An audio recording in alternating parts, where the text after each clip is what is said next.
Deux coups de feu retentissent à Sarajevo le 28 juin 1914, tuant l'archiduc François Ferdinand et son épouse Sophie. L'archiduchesse est touchée à l'estomac.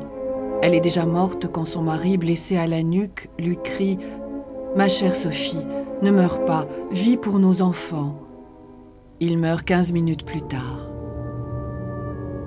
L'assassin est un jeune étudiant serbe, Gavrilo Princip. Il n'a que 19 ans ce jour d'été fatidique. Princip était l'un des 6 jeunes membres appartenant au groupe d'action serbe L'Unité ou la mort, plus connu sous le nom La Main Noire. Il avait été désigné pour mener cette action périlleuse. La Main Noire faisait partie d'un mouvement slave plus large dont l'objectif était la création d'une grande Serbie libérée du joug de l'Empire austro-hongrois.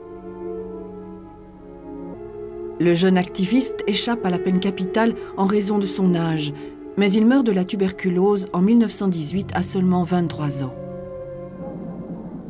Les événements de Sarajevo ont déclenché la Première Guerre mondiale. Mais l'orage grondait depuis très longtemps.